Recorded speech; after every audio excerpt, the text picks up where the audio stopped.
make sure to give my dad a 5-star review. Make sure to like and subscribe to his YouTube. Thank you for listening and enjoy the show. They would have a placard with a sample size line, let's say it's 2 inches, and 3 lines, a 2-inch, a 3-inch, and a 4-inch line. And they'd have 9, 10 people in a room, aside from the person at the front. And they'd give the correct answer. They'd say which line matches the sample line. Is it 1, 2, or 3? They do it correctly, and then everybody would give the wrong answer. And the subject, who is in seat 6 typically, was then faced with the dilemma: do I answer what I can see with my own 2 eyes, or do I conform to what the group is saying? Hey, welcome back, Faithful Politics viewers and listeners. I got it backwards this time. If you are watching us on our YouTube channel, we're there too. I am your political host, Will Wright, and I'm joined by your faithful host, Pastor Josh Burtram. How's it going, Josh? Doing well, Will. Thanks. And this week, or today, we actually have Dr. Hassan. He is a licensed mental health professional, recognized expert on cults and undue influence, and possesses professional experience both in the U.S. and abroad. His work encompasses various areas, including consultation, coaching, public speaking, media appearances, activism. The list goes on, and he is an expert at helping individuals and families dealing with issues related to undue influence. And we are delighted to have him here today because he wrote a book actually a couple years ago called The Cult of Trump, which you can see over his left shoulder if you're watching us on YouTube. And we are just so delighted to have you. So thank you for being here, Doctor. Yeah, thank you for your good work. Yes. I wanted to meet you. And so when you invited me, I was like, yeah, let's do this. Are we everything you ever imagined? I'll let you know after the interview. That's fair.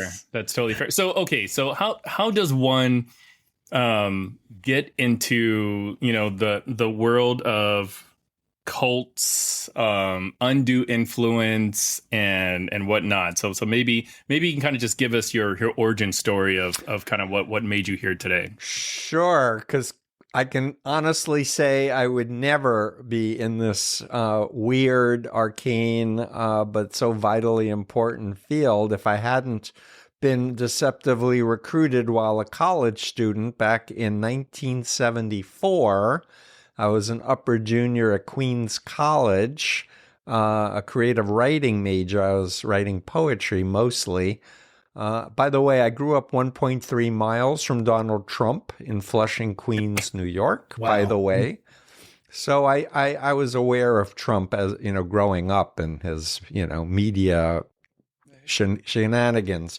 In any case, my story is I was raised conservative Jewish, traveled around the world, extra honor student. I love to read books. I love to learn. But I had no interest in joining a group, much less changing religious orientation. But my girlfriend dumped me, and I was starting a spring semester at Queens College, and 3 women flirted with me and asked to sit at my table, and they lied to me and said they were students. And I even remember asking, "Are you part of a religious group?" "Oh, no, not at all." And my dad, who had a hardware store, had taught me, "Steve, you can tell if people are lying by their eyes. If they're lying, it's kind of shifty in their eyes." And these women just were smiling and directly looking me right in the eyes, and no tells that they were lying, but they really were. And I found myself, after a series of things, going to an isolated retreat, which I didn't understand was an actual indoctrination workshop. I didn't have a car. This is way before cell phones. And I was at this held captive physically and psychologically and emotionally for 3 days before they were pressuring me to stay for another 7, at which point I demanded to be taken back to New York City. But they had already put in my head the possibility that God was working and God may be summoning me for the last days. And could I afford to miss my chance to do God's will and save the planet from the mess that we're in? And when I got home, my mom was like, "Where were you? We were worried." And I'm like, "I was upstate New York at this multi-million-dollar mansion, Mom." And she said, "Your eyes are glassy. Were you using drugs?" And I said, "No, Mom, I don't think they gave me any drugs." And she said, "Let's go talk to the rabbi." And I said, "Sure." And he was clueless. No one had heard about the Moonies in February of 74. They only started hitting the media later that year when we were all told to fast for Nixon during Watergate. And I fasted for 3 days on the Capitol stairs as a Moonie. In any case, I was selected to become one of their spokespeople as an American who's 6 feet tall and semi-articulate, and became a fanatic. I was groomed and trained. And I got out because of sleep deprivation and a near-fatal van crash in April of 76, which left me in a hospital away from the group, isolated and sleeping instead of 3 to 4 hours a night, 7 days a week, working nonstop for the group. I had weeks of sleeping and lying in a bed. They had given me one cassette tape of Father's speech, and I called my sister, who I'd always been very close with, and she was the one person in my life who hadn't said I was in a cult and I was brainwashed. Everybody else were Satan because they said that I was in a cult or I was brainwashed. My sister just said, "I miss you, I love you, I don't understand." Like that was her over and over. I miss you, I wish you were here, I want to hug you. I don't understand. So I reached out to her. She said, "You have a nephew you haven't met. And this was her words, I'll never forget it. I want him to know his Uncle Stevie," which was the way she referred to me as a kid. And it touched my authentic self. And I said, "If you promise not to tell the parents, I can arrange a visit." And she promised, and I arranged a visit, and then she broke her promise and told my parents, and they arranged a deprogramming, and they took my crutches away so I couldn't fight or run away. I was still very angry, and I never would have left, except my father tearfully asked me how I would feel if it was my son who met a controversial group and disappeared, and what would I do? And because he had a tear, it got to my authentic self. I was sure he was brainwashed by the communist media against Father and the Messiah, 10 times greater than Jesus. But I saw he was genuinely concerned. I was a mess. I wasn't able to do anything for the group. So I said, "What do you want me to do?" He said, "Just listen with an open mind. And then if you go back, at least your mother and I will be able to go to sleep at night knowing we did the responsible thing." So I wanted to prove I wasn't in a cult and I wasn't brainwashed, that I knew what I was doing. And I found out that I had been subjected to Chinese communists' 8 criteria of Robert Lifton mind control, and that Moon was a liar and therefore not a man of God, as I had been teaching the divine principle, which is his Bible. And then I just felt insane. I felt so ashamed and embarrassed and confused, and I had prayed for hours every day to God to lead me. I truly believed with all my heart that I was doing the right thing. And there I was with 3 ex-Moonies, one of whom I had recruited and who had left previously, crying and going. And that led to me wanting to understand how they did it to me. And I started talking to Robert Lifton and other experts, and they're like, "To be honest, Steve, we just know the second hand, and what you're describing is so much more sophisticated than what we studied in the 50s. You should study psychology and explain it to us." So from there, I never imagined I'd be doing this as a life thing. I thought I'd just be working for a couple of years to expose the Moonies cult, because I didn't know there were other cults. I just knew this one was really bad. And it went from there. I was asked to be an expert for a House congressional investigation into the Korean CIA and the Moonies. Then Jonestown happened, and it was like one thing after another. I was like, oh my goodness, there are all these other cults, much bigger, So here I am, 47 years later. Here you are, and here we are, and we get to ask you questions about this, which is amazing. What an opportunity. I'm truly and genuinely excited about being able to talk with you. And one of the things that stuck out to me is you're talking about the communist, like, brainwashing techniques. Chinese brainwashing of Mao. Correct. Of Mao. Okay, so, I just to give you some context, I have a really small church. I'm a pastor, but it's a small church, and we have been accused from time to time of being a cult because we're so small. And because we meet in a house. Essentially, those are kind of the two reasons. So does that qualify us as a cult, that we're small and meet in a house? What? No, so in my work, and I've been using undue influence a lot more because it's a legal term for unethical influence versus brainwashing, which is not a legal term. Although I did my doctoral dissertation research connecting the dots with all these brainwashing theories and trafficking law, which is illegal, fraud, force, or coercion. But the way I think about it, if I may, I don't know if your YouTube can see my influence model, but it's on my website, freedomofmind.com. And I talk about ethical influence that's healthy, that respects your authentic self, is love-based, compassion-based, using your conscience, creativity and humor, critical thinking and free will. People can be in healthy cults, meaning it's a group of people, a culture, all the way over to authoritarian mind control cults that create a dissociative disorder or a pseudo-self, like the Moonies. Like I went from Steve Hassan, son of Milton and Estelle Hassan of Flushing, Queens, to Steve Hassan, son of Sum Young Moon and Hak Jahan, the true parents of the universe. And so it created this disorder. My real self was still there, but the cult self took over and suppressed me. Well, how I like to describe it is like computers get hacked.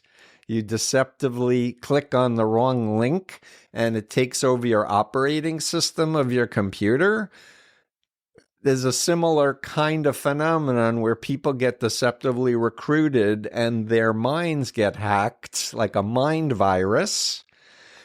And so back to answering your question, I didn't finish. I got off on a tangent. But for me, these unethical cults use what I call the bite model of mind control. I look at behavior control, information control, thought control, and emotional control. And the more of those four attributes, both are on my website, by the way, freedomofmind.com. The more of them, the more authoritarian a cult it is. That but makes size so has much nothing to do with sense. it. There are one-on-one cults where a person is controlled by a single other malignant narcissist that isolates them from family and friends and takes over their life and Oh my goodness. tells them they can't think for themselves, that they have to do exactly as they're instructed. So size has nothing to do with it. I also think China is a cult, political cult. Russia's a cult. Authoritarian cult, I should qualify. An authoritarian cult. And so that's kind of where I'm leading. So the Trump of cult, it's like I know we're talking to you about more than just that, but it's like, it's this hit. Like, whoa, what do you mean a cult? I mean, I voted for Trump in 2016, and I didn't in 2020, but was I subject to the cult? I guess make the connection for me between your classical cult, say Jonestown, right? When everyone will say, hey, that's clearly a cult. They killed their children, then they killed themselves, and they Didn't start that way. thought, but it didn't start that way. So yeah, let's talk about it. If you think about it, most Republicans voted Republican. They weren't voting because they loved Trump or thought he was God's choice. They did as they have always done, and they were following their peers. Yes. I call those folks fringe members. It's the people who think God is using Trump, and as it turns out, and you've told me earlier before we started recording that you've done things on the New Apostolic Reformation churches and mega churches. Well, these are the authoritarian cults where the leaders say they can talk to God. God told them Trump won in 2020. And that people have to be covered by their spiritual power and grace. Otherwise, Satan will invade them and they'll be possessed by demons. And don't believe the media because that's all fake news. That's satanic. So people are following a prophet in air quotes or an apostle, not following Trump. They're told, well, God is using Trump like King Cyrus. He was a sinner, but he was a bully for God, so he's more like that. I heard even Netanyahu say those words, which I put in my book, that Trump was like a King Cyrus. Super weird. But in any case, if you can't think negative thoughts, if you can't feel free to criticize the leader, the doctrine, or the group, these are warning flags. You're not in a healthy religious group. A healthy religious group validates if you have questions, say them, ask them, demand proof, look for scripture, look for, ask to see the financial records. They say, oh, you can look at them anytime. Well, ask and then see if you can actually look at them, or they give you a runaround or make you feel guilty for asking. So there's a lot of telltale signs, and I'm hoping anyone that listens to this beyond this, interview, we really have a very clear criteria to evaluate healthy and not. And I can tell you, I belong to a Jewish community temple for 25 years. If someone wants to leave and go to another temple or says, you know what, I don't want to do this anymore, we say, stay in touch. Good luck. We'll miss you. That's it. It's not, if you go to that other church, you're damned for eternity. You want to go to another shul, you are committing a sin. It's like, no. The whole Abrahamic religions, all of them, no matter how you understand the Garden of Eden story, Almighty God didn't brainwash Adam and Eve to be obedient slaves.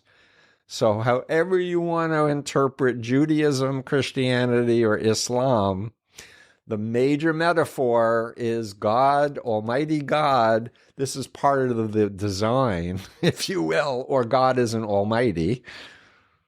God wants us, his children, or her children, if some people think of God as a her or together. If that was the plan, then, there are problems. Yeah, so I'm curious about kind of the evolution of thought to get to the cult of Trump, and I'll be honest with you, and I've said this on the show before that we've spoken to a ton of people where we're like, we don't get it. Like, it seems like Trump has his own quote unquote cult of like personality, and he's got his own following, and no matter what sort of metric we apply, none of them really seem to explain what we see with a lot of his followers. But when we apply sort of the cult moniker or label, it all makes sense. when you were like, okay, the way that they're behaving based on our limited understanding of what a cult is, like that makes sense, and but it seems very, I don't know what the word, politically incorrect to say that a bunch of people are, part of a cult. And, like Clinton said something along those lines about, having to be deprogrammed. And I thought that was a very apt comment, but obviously, she's, whatever Clinton says, it just throws fuel to the already Trump. Yeah, she's satanic and she kills babies and drains them for their blood. An old anti-Semitic Russian trope, by the way. Oh, yeah. Protocols of the Elder of Zion. Yeah, so what I want to say is that when my book agent recommended I do this book, I said, no, I don't want to do this book. It's going to alienate everybody who are following Trump. And he said that the people who are following Trump aren't going to read your book anyway, Steve. You need to educate everybody else. And honestly, I thought about it a lot. And then I started with the understanding that the stereotypical profile of destructive cult leaders is malignant narcissism. It's a term that Eric Fromm coined. It's more than just regular narcissism. By the way, narcissism is on a spectrum, and there's a lot of people with narcissistic tendencies, but they have a capacity to empathize. It's this inability to truly feel for others' pain, to step into their shoes and imagine what they're going through. That is characteristic of a narcissist. But the malignant narcissist includes the psychopathological dimensions, thinking they're above the law, pathological lying, threats of violence, sadism, paranoia, fear and harassing, inability to trust even friends and allies. So you can go through the whole list. And when I applied it to Trump, he hit his words just were every single one of those. So I thought to write this book, I'm definitely doing a chapter comparing him to my former cult leader, Sun Myung Moon, Hubbard of Scientology, and Jim Jones. I could have added another 10 famous former cult, authoritarians, but I thought 3 was enough. But as I started going into the research, and Frederick Clarkson was very helpful, Andre Gagne was very helpful, I got a lot of help from other people who have their own areas of expertise. I really came to understand the historical movement over decades, including my former cult, it turns out, the Council for National Policy, which I only learned about after the book manuscript was submitted, but my group was involved with the Council for National Policy. In fact, someone from that council was the founding editor of Moon's newspaper, the Washington Times, which was one of the biggest disinformation channels in the United States, far worse than Fox News over time. They've been at the Center for Climate Science Denial for 50 years, according to David Lipsky. In any case, I'm going off on a tangent, but what I'm trying to convey is when I started thinking about all of these special interest groups that all were collaborating to support a Trump presidency, that's when the book really came to fruition in my mind, and it was clear to me that Russia was involved. And I put Putin at the top of chapter 7 of the puppeteers of Donald Trump. And I don't agree with pundits who talk about him as a genius or a mastermind. The guy's an ignorant person. He doesn't read books. He's not interested in learning, but will follow instructions if he thinks it's in his best interest, that he'll make money or have more power or stay out of jail or whatever. So we can go into Russia, but the key thing I want to say that's different from my recruitment into the Moonies is digital media and manipulation. And if you have two, if you same model. So if you have a minute, I'll tell you a true story about a counterterrorism meeting I was invited to at the Aspen Institute in the summer of 2015.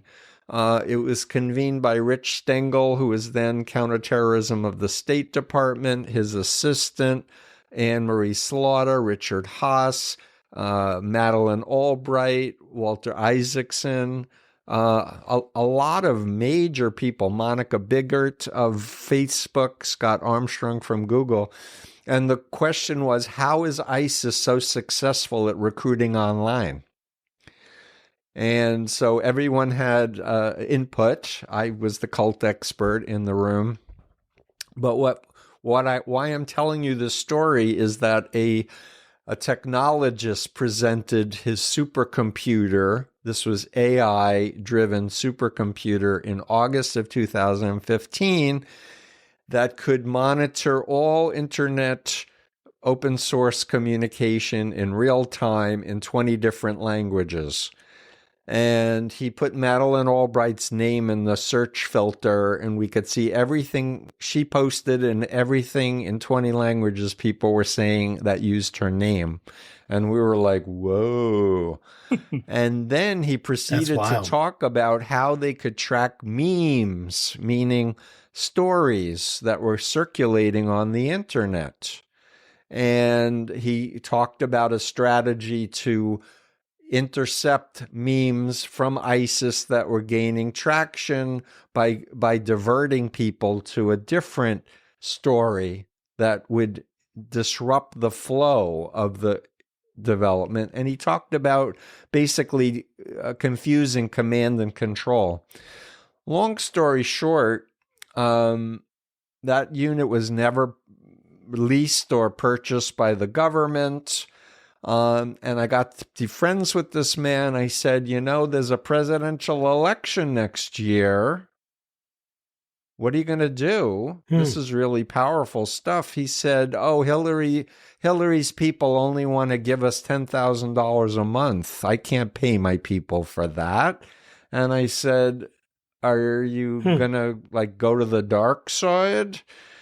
Because at that point, Trump was already gaining traction. And he said, I don't want to, but I have partners. And then he went dark, and then he sold the company.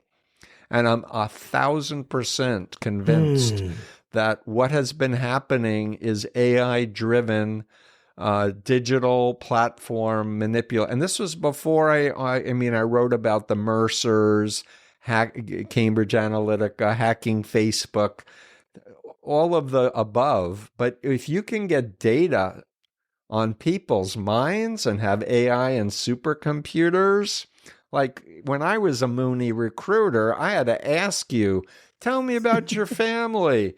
Did your parents divorce? Someone have a drug problem? I wanted to find out who you were. And we had a 4-part model. Are you a thinker, feeler, doer, or believer, as a way to hone in on people to suck them into the Moonies. But now it's all super with algorithms and AI. And I'm told that there are 5,000 data points on every voting American. And 5,000 data points. 5,000, meaning every like, every dislike, what you eat for food, what you drive for a car. How many children do you have? What are your hobbies? What grades did you get? Seriously, major profiles on people. And we have no data privacy regulations in the United States, which means it's legal for people to gather this data and sell it to third parties. So I did a blog about a group in Colorado called GLOO, GLOO, that is looking for people who have mental health struggles. They're Googling about drug addiction or suicidality. And they're selling this data to bad churches who are wanting to suck vulnerable people in. Right. This is the age we're living in now. And as I see it, there's no solution to this polarization, psychological warfare that's going on that doesn't include psychoeducation of every citizen. Hey, it's your mind. In the United States. You need to protect it. You need to teach your family members, your friends, your congregants how to protect themselves, how to discern what's true, what's a valuable, trusted source of information, to disregard things that sound off the wall because they probably are. Right. Need to educate people about deep fakes. We need to educate people that they can take 3 seconds of your voice, and scammers can use your voice to call your parents who are elderly and say, I've been in a car accident. Quick, send me $3,000 to this number. And a lot of elderly are getting scammed because they just need to get educated. This is the world we're living in now. This is what we live in. And that's my worry for the next election. It's Absolutely. not normal times, and China and Russia do not want Biden to win. They want the election deniers to win. They don't want gun regulation. They want Americans to shoot each other. Why? They can tell their people, look at those stupid Americans. We keep you safe.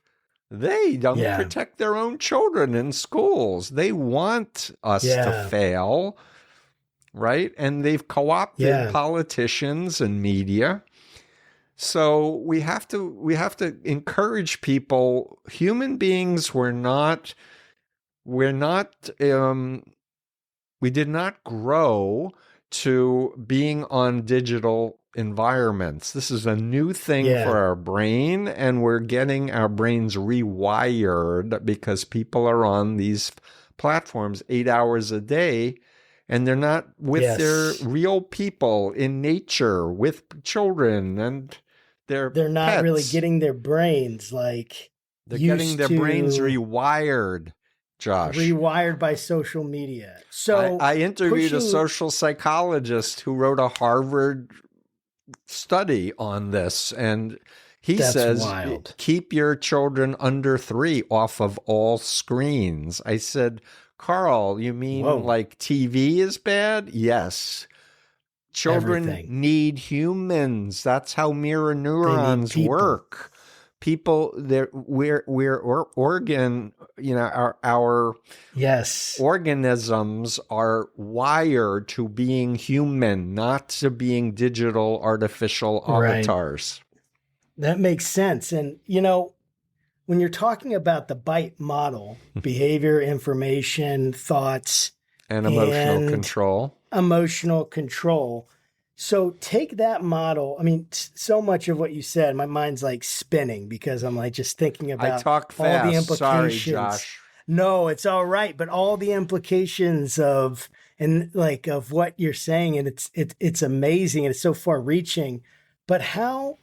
So when we're connecting it, like say to Trump, all right, how is that BITE model used through social media? Like how, say I'm just a regular person. I don't know a lot about cults or anything. I don't read a lot or whatever. I'm just kind of your normal American that, maybe reads, a little bit every day, but probably hasn't read a book in 5 years. Right. So how does this model actually take me and bring me to someone who says, the election was stolen. It doesn't matter what the liberal media says. They're making it all up. It's all fake. The Ukrainian war is fake. There's space lasers starting, they're starting fires in Hawaii and in Canada. How do I get from just a regular person to that through this BITE model? How does that happen? So,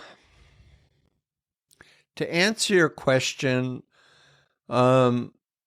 I suggest you come to freedomofmind.com and look at my bite model analysis of QAnon, because I look at QAnon not as a conspiracy theory, but an actual online cult that was then protesting on streets. Went from a PSYOP, which is what we call, or what is called, fourth generation psychological warfare, to fifth generation warfare, which is getting people indoctrinated online and then to be in the real world and go to Comet Pizza with a gun because you're going to save the children in the basement who are being trafficked without there being a basement, but it just being a test psyop. So I want to start with a few quick social psychology teachings, if I may. One is, we're born as babies and we have to be socialized to adulthood. The law says we're an adult when we're 18 or maybe 21, but neuroscience says we need to be 25 or 26, and some people even take longer than that, till their frontal cortex, their ability to think and analyze for themselves, is developed. So let's start there. We are kind of hardwired to follow authority figures that we trust.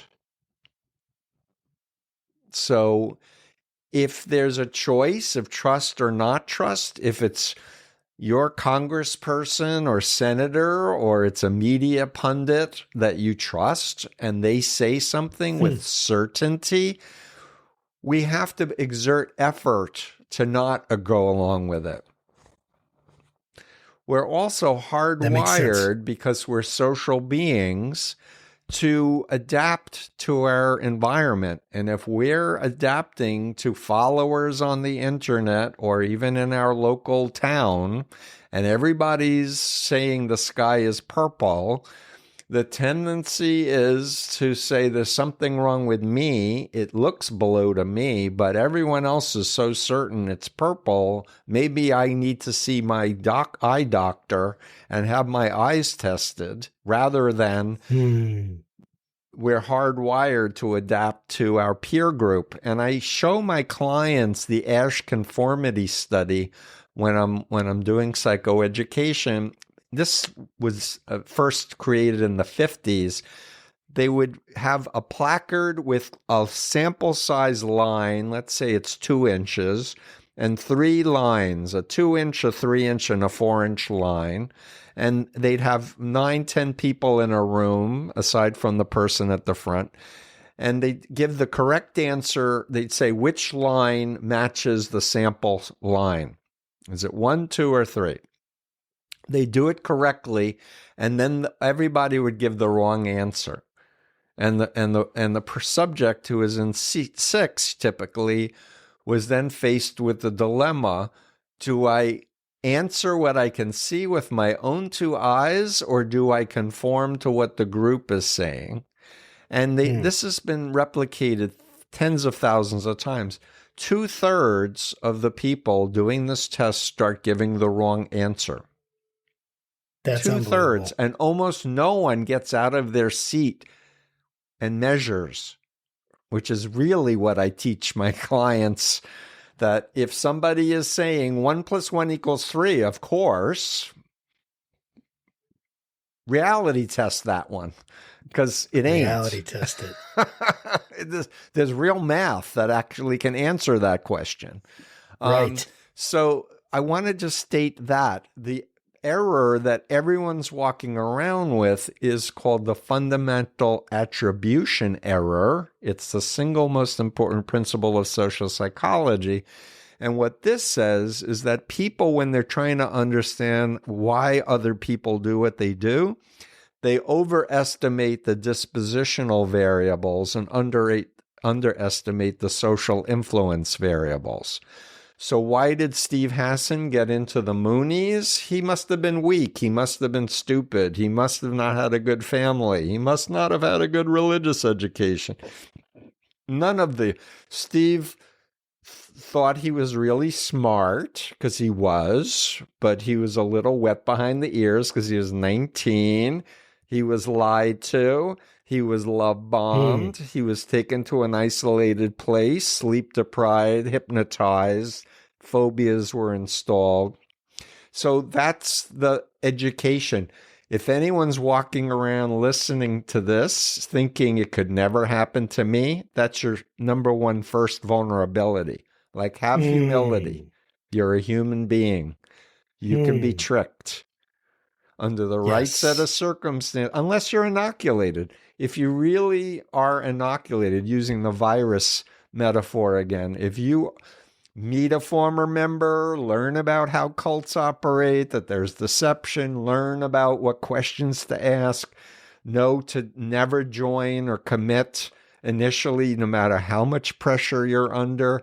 Step back, talk to trusted family and friends, and do independent research. Then you're going to 90% and know about malignant narcissists. That's another critical inoculation tool.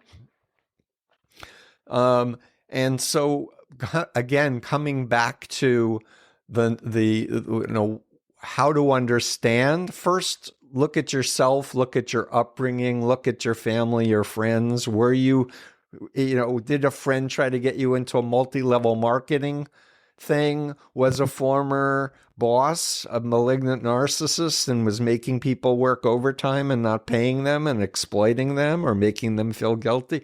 Like, look in your own, around yourself and others, and then start learning about how authoritarian cults operate, because there are millions and millions of people in mind control cults in the US, and millions of ex-members who have left because they couldn't stand it anymore, but they haven't done their homework to really get it out of their heads. And so they're very vulnerable to getting recruited by the next authoritarian cult. Yeah. I guess, what would you say to people, that would argue, okay, well, that doctor doesn't know what he's talking about. I voted for Trump because I really support everything he does. He's just whatever. He's just speaking his mind. It's no different than you Obama types, that were sort of fanatics over him. So I guess, what I mean, obviously, I think we should have probably just said up front, anybody that, not everybody that voted for Trump or believes or, wants Trump to be president again probably fits into sort of a cult mentality. But well, I would push back a little bit, because at this point, people have had direct experience with what he says and how he contradicts himself. So in my best predictive mind, people have a lot of doubts. The question is there a tipping point where they can entertain the idea that maybe he's not a reputable person, that he does fit the stereotypical cult leader profile, that he doesn't care about the average person, that he does support Vladimir Putin over our own intelligence agencies, for example. But everybody has their own points. And so what I want to say, importantly on this podcast is that what doesn't work ever is attacking the leader, the doctrine, or the group policy directly, or arguing with facts. Don't you know that Trump has been indicted 91 times for da-da-da? It's like, that is not going to help somebody step back, feel reassured, encouraged to reflect and change their mind. What works is a respectful, active listening, curious. I'm curious. You seem like a very grounded person. You're from my community. You do this for a living. You do that. You're a parent. Help me step into your shoes. Help me understand how you came to believe that Donald Trump is a worthwhile person to run the United States of America. Can I ask you, what's your first memory of Trump? And when I ask people that, and they really stop and think, and you have to give long periods of silence for people to think, they'll often say, I saw him on The Apprentice. Or I read about him in the tabloids. The Simpsons. Or The Simpsons. The Simpsons predicted that he was going to be president. Do you remember that? They actually have a scene No, of him I don't, but being I nominated president. I predicted he was going to win too, just because the media gave him $2 billion worth of free publicity because they kept amplifying Trump, Trump, Trump, Trump, Trump, Trump with all of his He's good for ratings. Yes, because the mind can get programmed, you know. In any case, so asking people to go back in time and they'll say, I thought he was a jerk. I thought he was a braggart. I thought he was a bully or whatever. And then you go, that's interesting. So reflect back and tell me when you actually started taking him seriously as a political figure. And really encourage them to reflect and think about things. You can switch topics and say, I'm curious. Are you in business? Yes, I am. Would you ever consider going into business with someone who was a liar? Of course not. You think I'm stupid? Of course not. Of course you wouldn't want to. How would you know if someone you were thinking about committing to was a liar? Oh, I'd look for evidence. I'd want to know. Uh-huh. So you're eliciting real life criteria. Situations. Yeah. Yeah. Like, that's who would you trust? Someone who lies all the time or someone who lies a few times, gets caught, and apologizes? Which person would you be more likely to want to even think about being involved so kind of with? In that same vein, like does a cult leader have to be intentional about what it is that they're doing? Because like when I think of Trump, I don't necessarily, and maybe it's wrongly or incorrect, you know, I don't see him like being 3 steps ahead, knowing that what he's doing is going to corral his folks to storm the Capitol. Yeah, I interviewed Scott Adams of Dilbert, who said he was a 5th generation, he thinks 5 steps ahead. And he also called Trump a master hypnotist, which something that I'm an expert in reality, unlike Scott Adams, who took a 1-week course.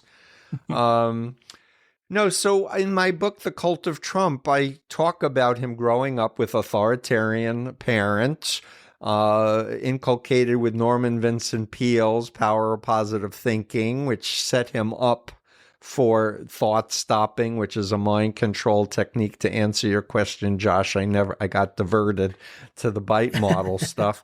But I mean, right. there are specific things where healthy people are accountable, they're responsible, they are trustworthy, and things like that.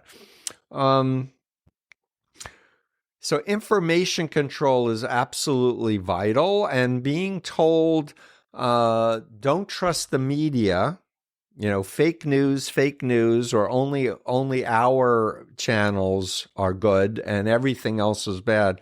That's called information control. That's a big red flag that you're being mind controlled. I believe in having friends with different perspectives and entertaining. Maybe, of course, maybe there are space lasers. You know, where's the evidence? I'm totally open to any of these. Exactly. Theories. I'm open. You know, convince me that aliens have actually come to Earth and I will believe it. Everyone that I know and trust in the world of astrophysics, and I have a few friends, say there's no evidence that's responsible at all. I have a friend who imaged the black hole who's at Harvard. He said, statistically, Steve, the universes are so vast, the idea that we're the only intelligent life is ridiculous. There's got to be other intelligent life. May not be carbon-based, may not be humanoid, but you have to be open-minded. But the idea that they care about this one little planet and this one little solar system that's like so irrelevant to everything else is kind of sad. But coming back, I want to also talk about phobia indoctrination, because it was such a prevalent use with the COVID pandemic and the vaccines. Yes. And I want to say that we are wired to survive, and we're wired to pay attention to bad news that might affect our survival. So we'll be extra alert to anything that smacks of the possibility that it could impinge on us. The thing, though, is that we need our frontal cortex to evaluate, is there actual danger, or is it a phobia that someone is saying with certainty? And are we giving extra power to them instead of trusting our own gut and our own critical faculties and abilities to reality test? So I was taken as a Moonie in 1974 to see the Exorcist movie, and there have been 2 major retakes of that movie recently. But we were taken as Moonies to see the Exorcist movie, brought up to Tarrytown, where Moon personally said, God made the Exorcist movie. This movie is a prophecy of what will happen to you if you leave the Unification Church. And I can look back at my recruitment and indoctrination at the moment when I stopped allowing doubts in my mind, because I was petrified of being possessed by demons. Or maybe going to hell. And I didn't believe in demons before meeting the Moonies. I didn't believe in Satan, and I didn't believe in hell either. So, but I was then so afraid to think anything that wasn't in alignment, that was part of my indoctrination. And when people are told, so-and-so had a bad reaction to the COVID vaccine, they're going to exaggerate, and it may have been a bad reaction. But the thing about vaccinations, when you're vaccinating tens of millions of people, is it does cause harm in a few numbers of people. But almost everybody is okay, and it actually preserves life and prevents serious illness. But you have to use your reasoning ability to go, wait a minute, is this a legitimate fear, or is this a phobia? Who's telling me this information? What are their credentials? And the thing about science is that there are hypotheses, and then there are challenges by the scientific community. Does that really hold water? And is there a better explanation instead of yours? That's how we've evolved to be such, technology advanced species, because we have science. That's how people are living to 100 instead of 30 years of age, or 40 or 50 years of age, is because of medicine. It's based on the scientific method. And we need to use our critical thinking as we move forward in this next period of time until we can get, hopefully, the legislation to protect our minds and to protect human rights and our liberties and the separation of church and state, which Mike Johnson was involved with getting rid of that boundary or that protection. Yeah. And the founders didn't want to be England. They wanted to separate, to protect minorities. And we're in trouble right now because there's a dominant set of bad actors who think they are doing God's will. And they want to subvert everyone else to their way of being. Yeah, I want to, I feel like I could talk to you for at least a good another hour, but I want to be sensitive to your time. But can you maybe unpack, to the best of your ability, some of the terms that you mentioned in your book, like unfreezing, unfreezing, changing, refreezing? Yeah, and then explain them kind of in the context of how Trump uses those things. So this was a model from Kurt Lewin in Edgar Schein's book, Coercive Persuasion. And basically, unfreezing, think about it as disorienting your sense of self, confusing you, overloading you with information, sleep depriving you, subjecting you to hypnosis, things that make you doubt that you know what's true and what's real and who to trust. That's what's known as unfreezing. Changing is the indoctrination of the new pseudo-self, and refreezing is the solidification of the pseudo-self. So the moony me over the real me. And the pandemic has sent, because it isolated people, put them online more. People were so supercharged to be mind controlled, unfortunately, and more and more reliant on social media platforms, and as well as regular media, radio, talk radio, and pundits, etc.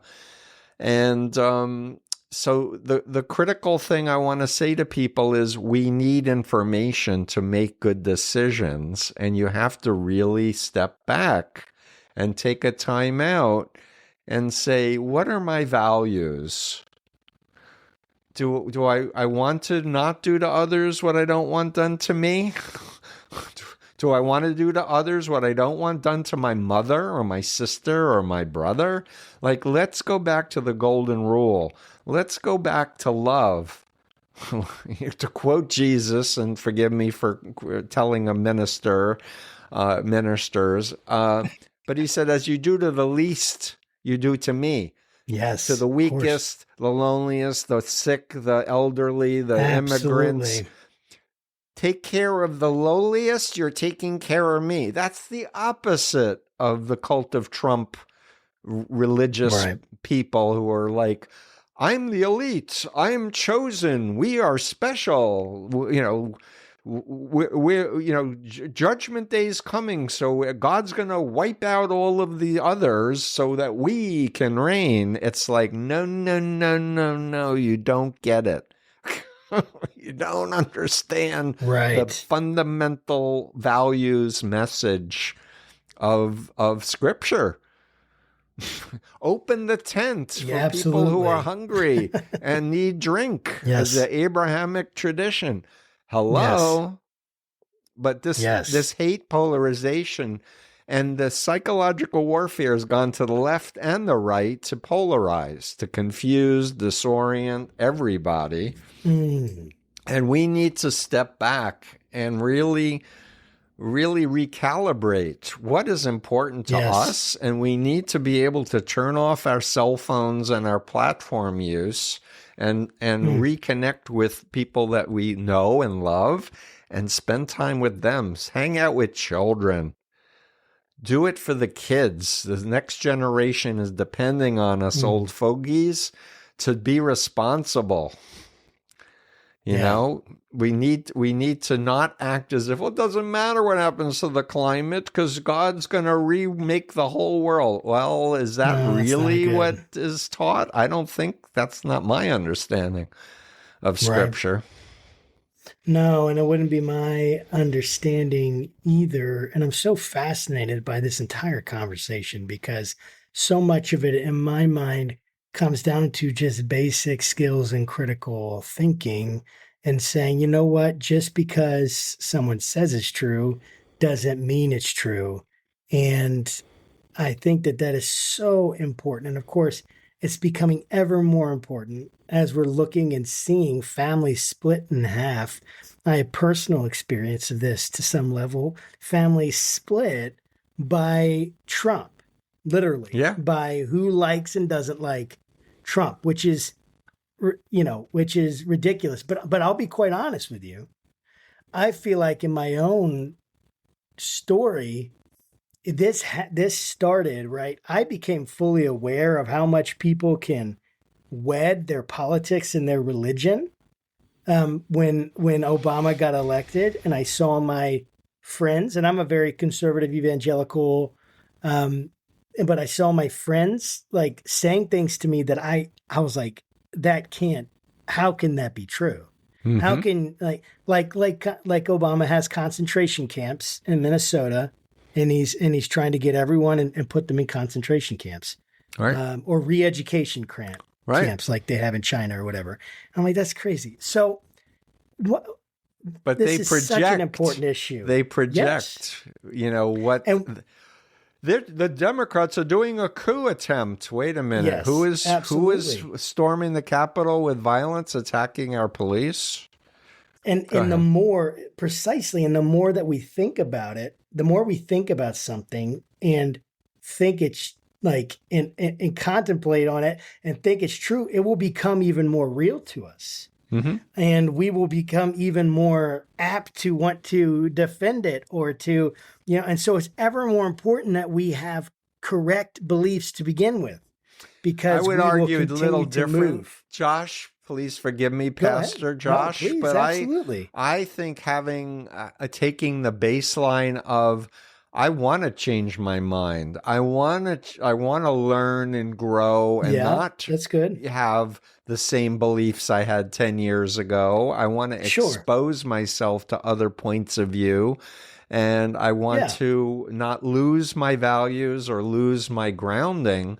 But I want to separate my ego from my beliefs. And that's what I say to people in all types of cults. I'm like, hey, if you're so certain that what you're doing is right and your leader is right, please convince me, because I'll join. I don't want to do what's wrong. Please help me understand your point of view. But I help them understand social psychology. I help them unpack how they are trapped in these little thought bubbles. But I did a TEDx talk. I'm going to need to wrap up soon, unfortunately. But I did a TEDx talk, how can I know if I've been brainwashed? And I created a 4-step reality testing plan for yourself. Because, I didn't believe I was brainwashed. That's what I said to my dad. I know I'm not in a cult. I know I'm not brainwashed. Yes. So the first step was what happened with me. But in my case, I was in a hospital. Don't go in a hospital, but take a time out. Disconnect from the media completely, at least a week. Sleep, eat, walk in the woods, play with your pets, listen to music, read scripture. All that is fine. But just take a time out. Let your brain have a chance to reset, because too many people are sleep deprived also. Then step 2, learn the models of authoritarian brainwashing. So I talk about Lifton, Singer, and the bite model. Then I say deliberately seek out ex-members and critics. Because if you're in a mind control cult, you've been told to automatically disregard or denigrate any former member as an enemy, as a traitor, as less than. But to stay, I'm intelligent. Let me find out why they left, if they were a devoted follower or a leader. Let me read what the critics are saying and really use my critical faculties. Is there evidence of what they're saying? And it connects with the bite model. Good. But then the last step is to be honest with yourself. Go back in time to before you got involved. Knowing this, and ask yourself, if I knew then what I know now, would I have ever gotten involved? And if the answer is no, that should tell you something. If Josh, you said you voted for Trump in 2016. If you went back to you before you pulled the lever in 2016, knowing what you know now, do you think you would have voted for Trump? Probably not, although my reasons at the time. I'm not asking your reasons at the time. I'm talking about being in the present, because you're wiser. Yeah, I probably wouldn't. No. And go back to the younger you that got co-opted. I'm going to use that word. It may not be true in your case. You may have just been being a Republican. But basically, the point is that we need to reality test. And we need to also reality test as we're making choices going forward, because there may not be any really great choices. There may be less bad choices on who we vote for. But we have to really use our critical thinking and not just follow what other people are telling us we should be doing, but really with our conscience and with our sensibilities. And if you're religious, pray. Like, Yes. what really that I can live with, that I won't feel badly after the fact if I Yes. make this choice or this, and know that we all make mistakes. We make the best decision with the information experiences we have at the time, but the critical thing is to learn from our mistakes. Like, I am inoculated from mind control cults by being in a mind control cult. No one's ever going to get me. They may con me for a week by lying to me or whatever. Right. Nobody's going to make me throw out my poetry and betray my family and my country again. I can assure you. That's so good. You know, this has been such a fascinating conversation.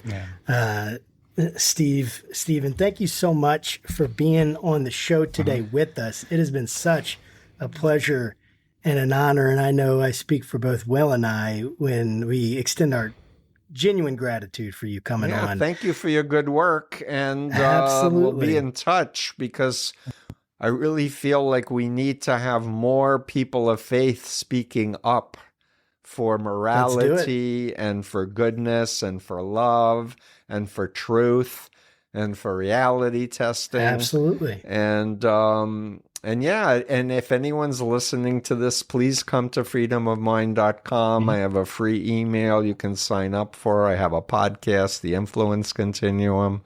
I have a blog with a video from Riverside FM in the blog, and I have 4 books, 3 of which are in print: Combating Cult Mind Control, Freedom of Mind, and the Cult of Trump. Well, And yes. and we'll work together for democracy and freedom. Yes. I was going to say, I mean, I definitely want to connect more about this and how and I'm sure Will would love to know how we can be a part of the solution, and then the solution even beyond what we're doing. But we're looking forward to that. And Great. For all of our listeners and watchers, yes, thank you. Thanks for having me. Take care, guys. Yes, and we'll see you next time. Yeah. Very Bye. good.